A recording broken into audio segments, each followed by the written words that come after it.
Mga kabiday, sa magandang oras po sa lahat. Welcome po sa aking channel. Nako po, tila hindi ata masusunod, ano, mga kabida.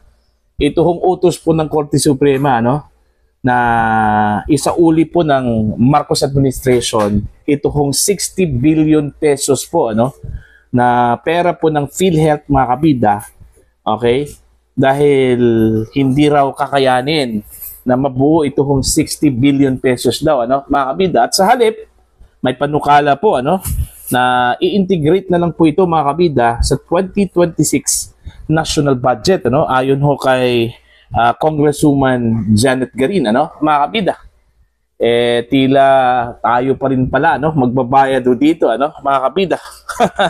Eto, babasahin ko lang po ito pong article po ng Ang Balita Ngayon, ano, mga kabida.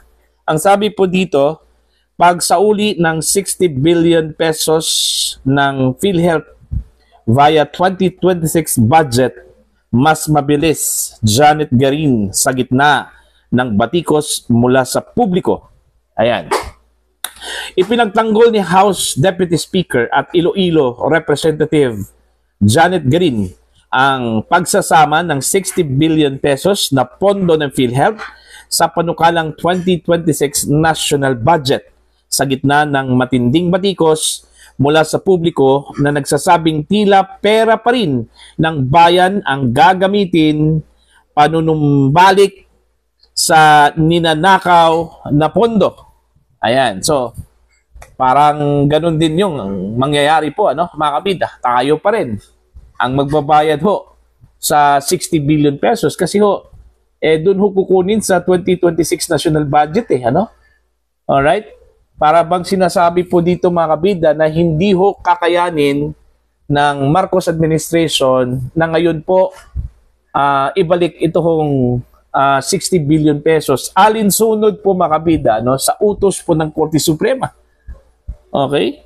Bakit pala? Nasaan pala yung 60 billion pesos, ano? Okay? Naubos na ba yun? At saan po napunta yung pera na yun? Ano? Mga kabida, ni knowledge o impormasyon na nakarating ho sa atin, mga kabida, wala ho eh. Hindi po natin alam. Blind ho ang mga Pilipino kung ano po yung pinaggagastusan po, mga kabida, nitong 60 billion pesos po, ano, na kinuha po mula sa PhilHealth coffers po, mga kabida, at inilipat doon ho sa National Treasury, ano, mga kabida. Eto, tuloy po tayo. Ang pahayag ni Garin ay tugon sa mga panawagan na dapat magmula sa mga ninakaw ang ibabalik na 60 billion pesos hindi mula sa budget at tax ng mga mamamayan. Yun pala. Bakit po doon kukunin sa budget ng 2026 Di ba? Doon pala dapat kukunin sa mga ninakaw na pera, mga kabida, ng mga opisyal po ng gobyerno at ng mga politiko, ano? Okay? Bakit hindi ho doon kukunin? Ano pala nangyari doon ho sa perang ninakaw? Ayaw na bang maibalik yon, mga kabida, no? Malabo na bang maibalik yon? Okay? I hope they are not suggesting that Congress, the House of Representatives and Senate, and Malacanang defy the Supreme Court decision to return the 60 billion pesos remitted by PhilHealth to the National Treasury last year by allocating the same amount in next year's budget. Ani Garin. Okay? Sana hindi nila ipinagpahiwatig na susuwayin ng Kongreso at ng Malacanang ang desisyon ng Korte Suprema na ibalik ang 60 billion pesos sa PhilHealth sa pamamagitan ng paglalaan nito sa 2026 national budget. Yun talaga mangyayari, ano, mga kabida. Susuwayin talaga.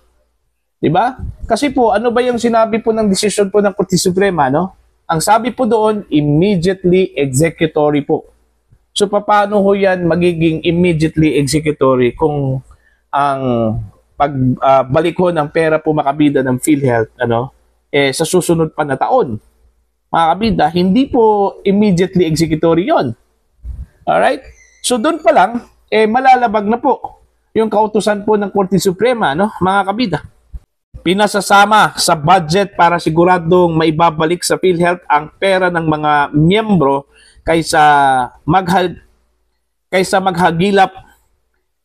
maghagilap pa ng pondo kung saan-saan.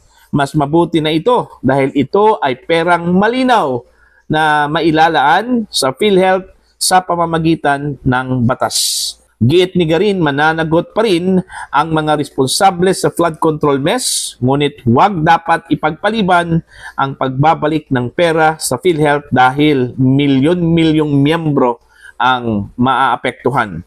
Hindi ko naman sila maintindihan. Hindi ba mas maganda na ang pera ay siguradong hawak na o tsak na darating kaysa umaasa sa perang hahanapin pa? Tanong ni Garin. Ayon pa sa mambabatas, malayo pa sa 60 billion pesos ang kasalukuyang nabawi. I doubt whether the assets eventually recovered would even be sufficient. As of now, only 110 million has been voluntarily turned over by a Bulacan district engineer, while frozen bank account and other assets are valued at about 13 billion pesos. Clearly, these amounts fall far short. Hindi ako kumbinsido na sapat ang mababawi sa ngayon. 110 million pesos pa lamang ang voluntaryong naibabalik at tinatayang 13 billion pa lamang ang halaga ng frozen assets, malayo sa kailangang 60 billion pesos. Samantala, mariing binatikos ni dating Executive Secretary Attorney Vic Rodriguez ang planong kunin sa 2026 budget ang ipanumbalik na pondo. Ito yung sinabi po ni Attorney Vic Rodriguez, mga kabida, no? Pwede palang magnakaw mula sa kaban ng bayan at pag nahuli, magsasauli ang mga magnanakaw gamit ang pera mula pa rin sa kaban ng bayan. Para kay Rodriguez, hindi makatarungan na ang buwis ng mamamayan ang muling sasalo sa pondo ng nagmula sa pribadong kontribusyon ng mga miyembro ng PhilHealth, lalo't manipis na umano ang pondo ng 2026 budget para sa kalusugan, edukasyon at serbisyong panlipunan. Sa kabila ng umiinit na debate, naisama na ng Kamara ang 60 billion pesos sa 2026 General Appropriations Bill na inaprubahan noong Oktubre alinsunod sa direktiba ng Pangulong Ferdinand Marcos Jr. Ayun po. Now, ang tanong ko kasi dito, ganito, bakit po doon kukunin sa budget para ho sa 2026 national budget, mga kabida, ang perang galing ho sa PhilHealth, na kinuha po ng Marcos administration, mga kabida, para lang po i-transfer doon ho sa National Treasury. Alright? Unang-una po, ang pera na yan, mga kabida, ay hindi ho pag-aari po ng gobyerno. Pera po yan ng mga miyembro ng PhilHealth. Okay? Since kinuha po yan ng Marcos administration at inilipat ho sa National Treasury, dapat ibabalik yon, mga kabida, na wala hong kompromiso. Ibig sabihin, kailangan nung ibalik kaagad alinsunod doon ho sa desisyon po ng Korte Suprema. Okay? Bakit po ang taong bayan ang magbabayad niyan? Yung 2026 national budget, pera po yan ng taong bayan, mga kabida, Yung ginawa po nating budget para ho sa 2026, mga kabida. Diba? Pribadong contribution yan ng mga PhilHealth members. Hindi ho pera po ng gobyerno eh. Yun yung hindi ko maintindihan, mga kabida. Bakit kailangan pa pong i-integrate yan sa 2026 national budget? Kung tutuusin po, tayo pa rin yung magbabayad dun ho sa 60 billion. Nasaan pala yung 60 billion? At saka pangalawa, bakit kailangan dun kukunin sa mga ninakaw ng mga politiko at opisyal po ng gobyerno sa flood control projects, mga kabida? Yung perang ibabalik ho ng Marcos administration sa PhilHealth coffers, mga kabida. Okay? Ibig sabihin ho ba, napunta sa flood control projects, mga kabida? Yung pera na yun? Okay? Yung pera mula sa pribadong contribution ng mga miyembro, napunta doon ho sa flood control projects. Bakit po kukunin doon ho sa mga ninakaw ng mga politiko at opisyal po ng gobyerno ang perang pambayad ho? Okay? Para doon ho ibalik sa coffers po ng PhilHealth, mga kabida. Kasi yun yung sinabi po ni Garin na hindi ho sapat yung pera na nakuha po, mga kabida, okay, mula sa mga involved ho sa flood control projects, kasi meron pong voluntary turnover ho ng pera po, mga kabida, at in fact nasa millions of pesos lang po yun. Alright? Apart doon ho sa frozen assets ng mga personalidad na subject for freeze order mula sa AMLAC, mga kabida, diba? So dito pa lang makikita na po natin, mga kabida, na yung pera pala 60 billion pesos, okay, na kinuha po ng Marcos admin mula sa kaban po ng PhilHealth, okay, kunwari po ililipat doon ho sa National Treasury, ginamit pala doon ho sa flood control projects, Kung susundan po natin yung logic, sa sinabi po ni Congresswoman Garin, mga kabida. Diba? Bakit kailangan pa po yung pera na nanggaling ho sa mga kurakot na mga opisyal po ng gobyerno na ibinalik po nila sa gobyerno, mga kabida? Mula sa flood control projects, okay? Where in fact, yung pera na yun, mga kabida, pribado. Diba? Yun yung nakakapagtataka po, mga kabida. Oh. And do you think fair po yun para sa mga miyembro? Na i-delay yung pagbalik ho ng pera na yun, mga kabida? Hindi po fair yun. Kasi unang-una, nung kinuha po yan, mga kabida, okay, sa pamamagitan po ng Department of Finance, mula sa coffers po ng PhilHealth, it was already unfair para ho sa mga miyembro po ng PhilHealth. Alright?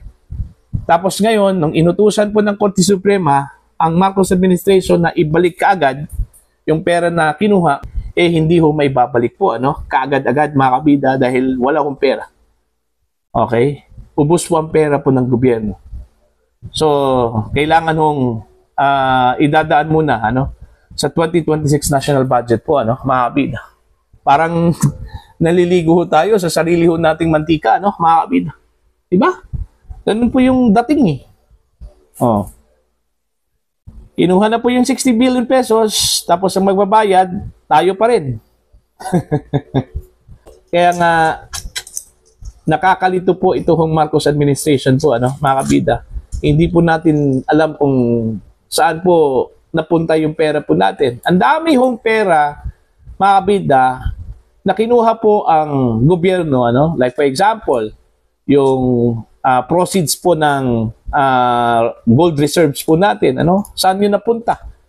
Okay, tayo yung pinakamalaking nagbenta po ng gold reserves, mga kabida, saan napunta yung pera na yun? Yung kinuha po nila sa PDIC na 107 billion pesos po, saan po yun napunta, mga kabida? Okay, yung 60 billion pesos ng PhilHealth, saan po yun napunta? Ang dami po yung mga pondo na kinuha po ng gobyerno, inilipat, nilagay ho sa National Treasury. Pero hindi po natin ma-account po kung saan po napunta yon. Diba, mga kabida? So, yun po, bahala na po kayo kung ano po yung isipin po ninyo dito, mga kabida. Sa panukala ho ni Garin, doon na lang po kukunin yung 60 billion pesos na inutos po ng Korte Suprema, mga kabida, na ibalik po ng Marcos administration doon ho sa PhilHealth coffers, sa 2026 national budget, mga kabida. Okay? Para po sa inyo, ano po ang inyong opinion at pananaw dito? Please comment down. Sa mga hindi pa po subscriber sa channel, please subscribe. Just click the subscribe button, click the notification bell, click all para updated po kayong, mga kabida, sa aking mga uploads. Maraming salamat po sa inyong lahat.